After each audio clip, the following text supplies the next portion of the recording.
سورۃ المائدہ آیت نمبر 35۔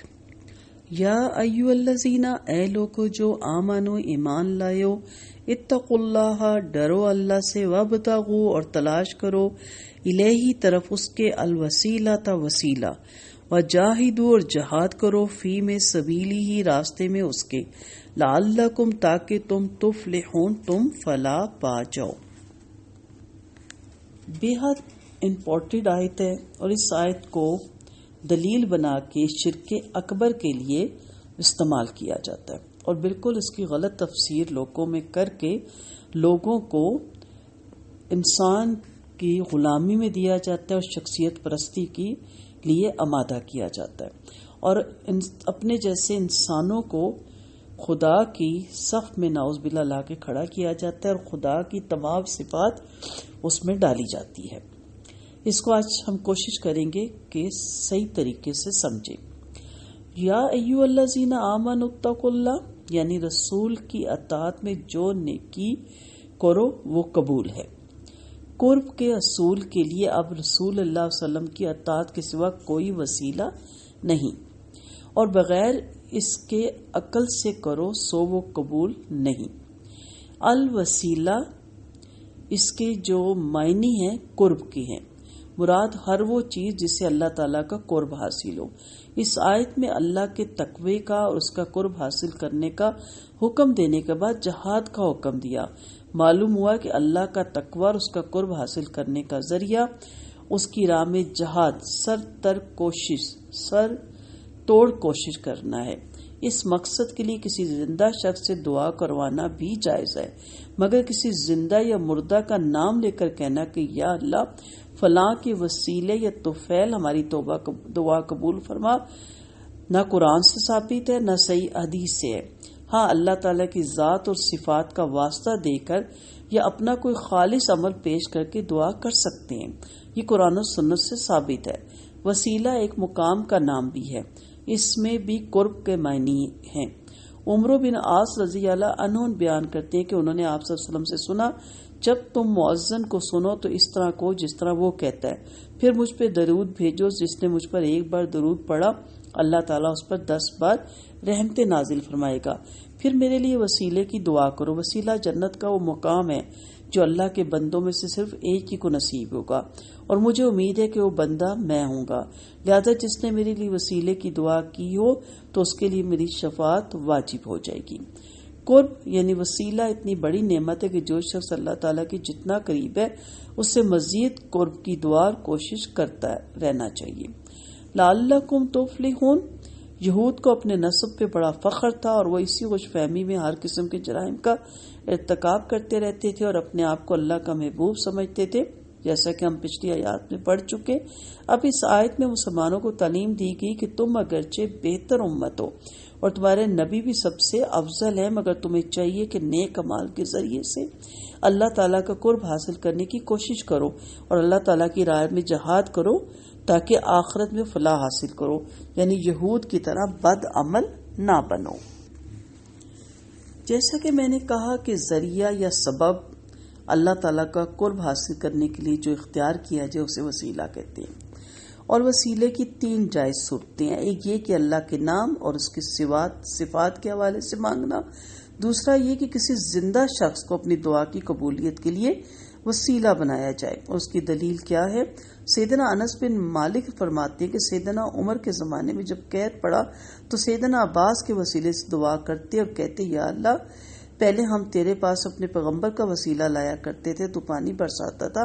اب اپنے پیغمبر کے چچا کا وسیلہ لائے ہم پر برسا، یعنی نبی کریم صلی اللہ علیہ وسلم وفات پا گئے تو پھر ان کا وسیلہ نہیں کیا گیا کیونکہ اب وہ دنیا میں نہیں تھے۔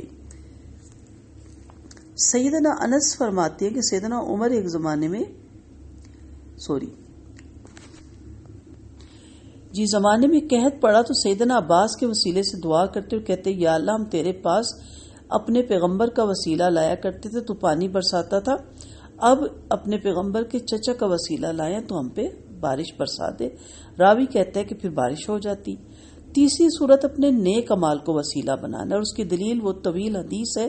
جو بخاری میں بہت سے مقامات پہ آپ کو ملتی ہے کہ بنی اسرائیل کے 3 شخص ایک سفر میں جاتی ہیں، طوفان میں پھنس جاتی ہیں، غار کے اوپر پتھر آن گرتا ہے،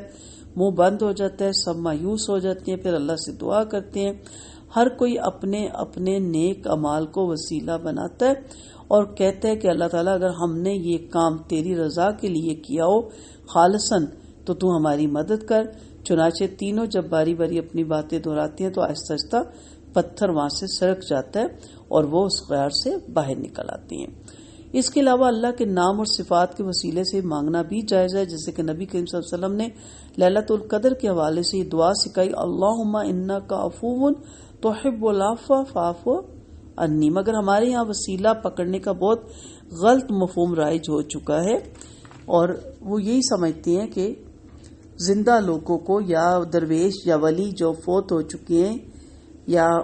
اسلاف میں جو بزرگان نے دین تبلیغ کرتے ہوئے دنیا سے چلے گئے ہیں، ان کی قبروں کو تھام لینا، ان کی قبروں کے ساتھ لپٹ جانا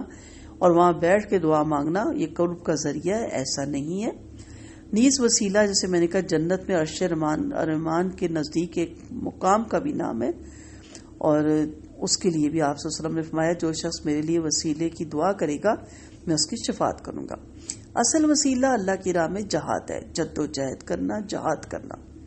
یعنی اخروی کامیابی کے لیے بہترین وسیلہ تو جہاد ہے، اور یہ بھی دوسری صورت ہی کی ایک قسم ہے۔ جہاد کی سب سے اعلیٰ قسم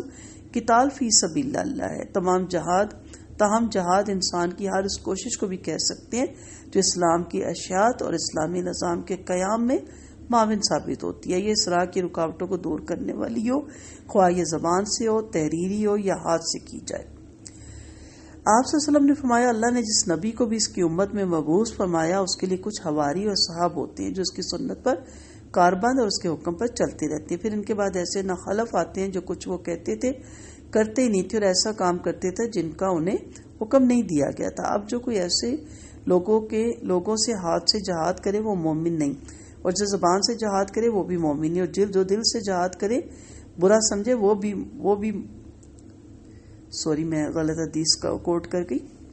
دوبارہ کرتی ہوں۔ پھر ان کے بعد ایسے ناخلف آتے ہیں جو کچھ وہ کہتے ہیں کرتے نہیں تھے،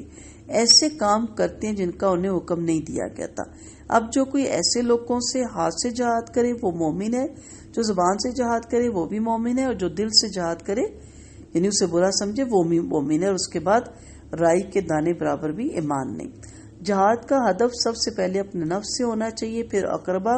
پھر درجہ بدرجہ دوسرے لوگ۔ چنانچہ آپ صلی اللہ علیہ وسلم نے فرمایا تم میں سے کوئی شخص جب کوئی برا کام ہوتے دیکھے تو اسے چاہیے